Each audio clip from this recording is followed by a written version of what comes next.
মাল আউট হয়ে যাবে। মা ও মেয়েকে বাড়িতে একা পেয়ে দুজনের সাথেই রাতে 4 বার কাজ করলাম। আজ আমি আপনাদের সাথে আমার জীবনের একটি সত্যি গল্প শেয়ার করতে যাচ্ছি। আমি অল্প বয়সেই বিধবা হয়ে যাই। তাকে একাকিত্ব এবং জীবনের দায়িত্বের বোঝা বহন করতে হয়। আমার পরিবার এমন ছিল না যে আমাকে আবার বিয়ে করতে বলবে। যা হবার তা হয়ে গেছে। আমি ৩৬ বছর বয়সী এবং আমার নাম রেখা। খুব অল্প বয়সে আমার বিয়ে হয়েছিল। আমার মেয়ের জন্ম অল্প বয়সেই হয়েছিল এবং আজ সে ১৮ বছরের। আমি এখনও আমার বয়সের চেয়ে অনেক ছোট দেখাই। আমার শরীর এমন যে আমার আসল বয়সের অর্ধেক মনে হয়। আমি আমার শাশুড়ি, শ্বশুর এবং মেয়ের সাথে থাকি। আমার স্বামী ৫ বছর আগে আমাদের ছেড়ে চলে গিয়েছিলেন। আমরা একটি সম্পন্ন পরিবার থেকে এসেছি এবং আমি আমার মেয়েকে সেরা শিক্ষা দেওয়ার জন্য সব ধরনের চেষ্টা করেছি। আমি তাকে জয়নগরে উচ্চ শিক্ষার জন্য পাঠিয়েছিলাম। আমার শাশুড়ি বলেছিলেন, মেয়ে, কয়েক দিনের জন্য জয়নগরে গিয়ে তার পড়াশোনায় সাহায্য করো যাতে তার কোনো সমস্যা না হয়। এইভাবে ২২ নভেম্বর আমি জয়নগরে পৌঁছালাম। আমার মেয়ে স্টেশনে আমাকে নিতে এসেছিল এবং আমরা দুজনেই তার ফ্ল্যাটে পৌঁছালাম।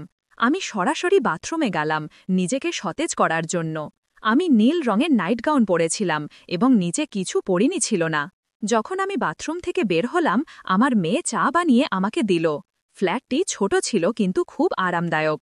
আমি কয়েক দিন এখানে থাকার কথা ভেবেছিলাম, তাই পরিবেশকে স্বাচ্ছন্দ্যময় করার চেষ্টা করছিলাম।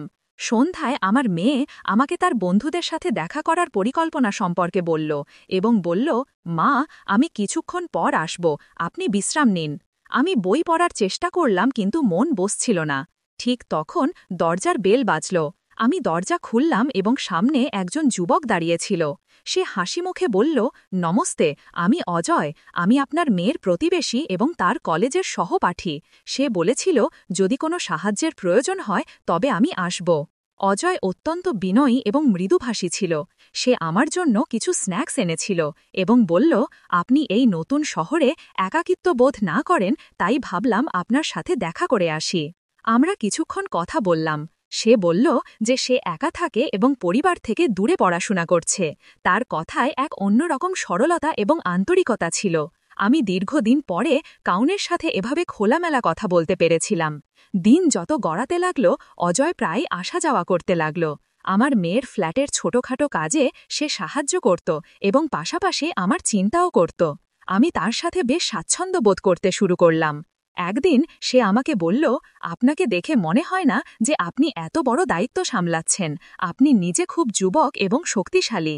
তার এই কথাগুলো আমার হৃদয় স্পর্শ করল। অজয়ের সাথে কথোপকথনের ধারা ধীরে ধীরে বাড়তে লাগল। সে আমার কথা বুঝতে এবং আমার একাকিত্ব দূর করতে একজন বন্ধুর মতো সহায়তা দিল। সে প্রায়ই তার পরিবারের গল্প শোনাত, তার আকাঙ্ক্ষাগুলো নিয়ে কথা বলত এবং কখনো কখনো আমার জীবন সম্পর্কে প্রশ্ন করত। একদিন সন্ধ্যায় যখন আমি বারান্দায় বসে চা পান করছিলাম, অজয় আমাকে বলল, আপনি একজন খুব শক্তিশালী মহিলা। আমি আপনাকে যতটা জেনেছি ততটাই অনুভব করি যে আপনি আপনার জীবনকে নিজের থেকে আরও ভালো করতে পারেন। কিন্তু কখনো কি আপনি আপনার নিজের সুখের কথা ভেবেছেন? তার এই প্রশ্ন আমাকে ভাবিয়ে দিল। আমার জীবনের সুখের অর্থ শুধু আমার মেয়েই ছিল, কিন্তু আমি কি কখনো নিজের জন্য কিছু চেয়েছি? সম্ভবত না। অজয়ের সাথে সময় কাটাতে গিয়ে আমি অনুভব করলাম যে সে শুধু একজন যুবক নয়, সে এমন একজন মানুষ যে আমার অনুভূতি এবং হৃদয়ের গভীরতা বুঝতে পারে। তার স্নেহ, তার যত্ন এবং তার উপস্থিতি আমার ভেতরে আবার বেঁচে থাকার ইচ্ছা জাগিয়ে তুলল। একদিন সে আমাকে বলল, আমি আপনাকে প্রথমবার দেখেই অনুভব করেছিলাম যে আপনি কতটা বিশেষ, কিন্তু এই কথা বলার সাহস আজই পেয়েছি। আমি জানি আমাদের মধ্যে বয়সের ব্যবধান আছে, কিন্তু আমার জন্য আপনার বয়স শুধু একটি সংখ্যা। আমি আপনার যত্ন করি এবং চাই আপনি সুখে থাকুন। তার কথাগুলো আমাকে গভীরভাবে নাড়া দিল। আমি কিছুক্ষণ চুপ করে রইলাম, তারপর বললাম, অজয়, আমি নিজেকে আবার এভাবে ভাবার অনুমতি দিতে পারি না। আমার জীবন আমার মেয়ের চারপাশেই ঘোরে। সে হাসি মুখে বলল, আপনার সুখ আপনার মেয়ের জন্য ঠিক ততটাই গুরুত্বপূর্ণ যতটা তার জন্য তার ভালোবাসা। আপনি যদি সুখে থাকেন তবে সেও সুখে থাকবে। শুধু একবার আপনার হৃদয়ের কথা শুনুন। এটা প্রথমবার ছিল যখন কেউ আমাকে এভাবে কথা বলেছিল। অজয় আমাকে আমার একাকিত্ব থেকে বেরিয়ে আসার পথ দেখিয়েছিল। কিন্তু আমি কি আমার দায়িত্ব এবং সমাজের বন্ধন অতিক্রম করতে পারব? অজয়ের কথাগুলো আমার মনে এক ধরনের আলোড়ন সৃষ্টি করেছিল। আমি চাইলেও সেই কথাগুলো উপেক্ষা করতে পারছিলাম না। আমি ভেবেছিলাম, আমার কি নিজের সুখের কথা ভাবার অধিকার আছে? পরের কয়েকদিন আমি বেশ বিভ্রান্ত ছিলাম। অজয় আমার সাথে খুব স্বাভাবিকভাবে কথা বলত, কিন্তু আমি নিজেকে একটু দূরে রাখা শুরু করলাম। আমি চাইনি যে আমার মনে কোনো আশা জাগুক। আমার মেয়েটাই আমার সংসার ছিল, আর আমি চাইনি যে সে আমার কোনো কারণে অস্বস্তি বোধ করুক। কিন্তু অজয়ের ধৈর্য ছিল অসাধারণ। সে কখনো আমার ওপর কিছু চাপিয়ে দেয়নি। সে সবসময় আমার চেয়েগুলোর মূল্য দিত এবং আমাকে বারবার এই বিশ্বাস দিত যে তার ভালোবাসা সত্যি এবং স্বাভাবিক। একদিন আমার মেয়ে আমাকে বলল, মা, তুমি কিছুটা বিচলিত দেখাচ্ছ। অজয় কাকাও জিজ্ঞেস করছিলেন তুমি ঠিক আছো কিনা। আমি একটু আশ্চর্য হলাম। অজয় কাকা? সে হেসে বলল, হ্যাঁ, সে আমার জন্য বড় ভাইয়ের মতো। সে তোমার খুব যত্ন নেয়। তুমি কি তার উপর রাগ করেছ? আমি আমার মেয়েকে জড়িয়ে ধরে বললাম, না বেটা, আমি শুধু আমার পুরনো দিনগুলোর কথা ভাবছিলাম। সেই দিন আমি বুঝতে পারলাম যে আমার মেয়ে কতটা বুদ্ধিমান হয়ে উঠেছে। হয়তো সে আমার জীবনে কোনো নতুন পরিবর্তনকে মেনে নিতে প্রস্তুত ছিল, কিন্তু আমি তখনও নিজেকে নিয়ে সন্দিহান ছিলাম। কিছুদিন পরে অজয় আমাকে বলল, আমি যদি তোমার বিভ্রান্তির কারণ হয়ে থাকি তাহলে আমি নিজেকে দূরে রাখতে পারি, কিন্তু এটুকু বলবো, তোমার সুখ আমার কাছে গুরুত্বপূর্ণ। তুমি যেমন আছো তেমনই আমার জন্য বিশেষ। শুধু এটা জেনে রাখো যে আমার চেয়েগুলো কখনো বদলাবে না। তার কথায় আমার চোখে পানি চলে এলো। আমি তাকে থামিয়ে বললাম, অজয়, আমি সব সময় অন্যদের জন্য বেঁচে থাকি, নিজের কথা কখনো ভাবিনি, কিন্তু এখন তুমি আমাকে ভাবতে বাধ্য করেছ যে হয়তো আমিও সুখী হতে পারি। সে আমার চোখের দিকে তাকিয়ে বলল, তাহলে শুধু তোমার হৃদয়ের কথা শোনো, বাকি সব আমি সামলাব। সেই দিন আমি সিদ্ধান্ত নিলাম যে আমি আমার হৃদয়ের কথা শুনব। আমি আমার মেয়ের সাথে এই কথা শেয়ার করলাম। সে আমাকে জড়িয়ে ধরে বলল, মা, তোমার সুখই আমার সুখ। তুমি সব সময় আমার জন্য সবকিছু করেছ। এখন সময় এসেছে যে তুমি তোমার জীবনকেও একটি সুযোগ দাও। ধীরে ধীরে অজয় আর আমার মধ্যে সম্পর্কটি প্রকাশ্যে এলো। আমরা সমাজের প্রতিটি চ্যালেঞ্জ একসাথে মোকাবেলা করলাম। আমি বুঝতে পারলাম যে সত্যিকারের ভালোবাসা বয়স, পরিস্থিতি বা বাধা দেখে না। অজয় আর আমার সম্পর্কের খবর ধীরে ধীরে আমার শ্বশুর বাড়ি এবং কাছের মানুষদের কাছে পৌঁছালো। আমি ভেবেছিলাম এটার বিরোধিতা হবে, কিন্তু সত্যি কথা হলো, আমি এখন নিজেকে এতটাই শক্তিশালী অনুভব করছিলাম যে কারণ নেতিবাচক মতামতের ভয় ছাড়াই আমি আমার সিদ্ধান্তে অটল থাকতে পারব।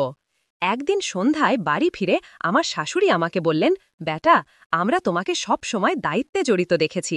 এখন যদি তোমার জীবনে কেউ এমন থাকে যে তোমার পাশে দাঁড়াতে পারে, তাহলে আমাদের কোনো আপত্তি নেই।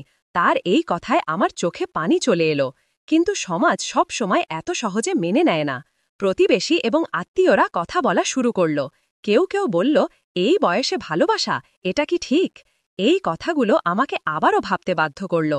অজয় আমার হাত ধরে বলল, তোমার সিদ্ধান্তের চেয়ে গুরুত্বপূর্ণ কিছু নেই। মানুষ তো সব অবস্থাতেই কথা বলবে, কিন্তু এটা তোমার জীবন এবং তুমি এটা তোমার শর্তে বাঁচার অধিকার রাখো। আমার মেয়েও প্রতিটি পদক্ষেপে আমার পাশে দাঁড়ালো। সে বলল, মা, তুমি সব সময় আমার সুখের জন্য ত্যাগ করেছ, এখন তোমার সুখের সময়, আমি তোমার সাথে আছি। তার এই কথাগুলো আমাকে ভেতর থেকে শক্তিশালী করে তুলল। ধীরে ধীরে আমি এবং অজয় আমাদের সম্পর্ককে একটি নাম দিতে সিদ্ধান্ত নিলাম। আমরা খুব সাধারণভাবে শাদী করলাম, শুধু আমাদের কাছের মানুষদের উপস্থিতিতে। এটি একটি নতুন শুরু ছিল, যেখানে বয়স, সামাজিক চাপ এবং প্রথা পিছনে পড়ে রইল এবং শুধু সত্যি আর ভালোবাসা জয়ই হল। শাদীর পরে অজয় শুধু আমার জীবনকে আলোকিত করেনি, বরং আমার মেয়ের জন্য একজন সত্যিকারের বন্ধু এবং গাইড হয়ে উঠল। আমাদের জীবন একটি নতুন দিকে এগিয়ে গেল, যেখানে আমরা একসাথে সুখ এবং স্বপ্ন ভাগ করলাম।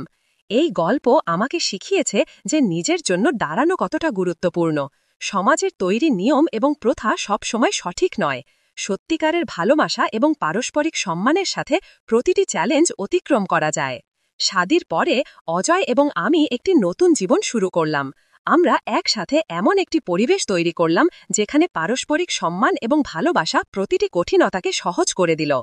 আমার মেয়ে অনন্যা এই নতুন সম্পর্কটিকে খোলা মনে গ্রহণ করল এবং বলল, মা, তুমি সবসময় আমার জন্য সবচেয়ে ভালোটা করেছ। এখন আমি চাই তুমি তোমার সুখকে পুরোপুরি উপভোগ করো। অজয় অনন্যার পড়াশোনায় তার পূর্ণ সমর্থন দিল। সে তাকে ক্যারিয়ার বেছে নেওয়ার পথে গাইড করল এবং একজন বড় ভাইয়ের মতো যত্ন নিল। তাদের মধ্যে সম্পর্ক ধীরে ধীরে এতটা শক্তিশালী হয়ে উঠেছিল যে অনন্যা তার প্রতিটি কথা সর্বপ্রথম আজয়ের সাথে শেয়ার করত। একদিন আজয় আমাকে বলল, আমরা একটি পরিবার গড়ে তুলেছি এবং এটি আমার জীবনের সবচেয়ে বড় সুখ। কিন্তু আমি চাই তুমি তোমার আগ্রহ এবং স্বপ্নকেও এগিয়ে নিয়ে যাও। তুমি সব সময় অন্যের জন্য বেঁচেছ, এখন সময় এসেছে তুমি নিজের জন্য কিছু করো।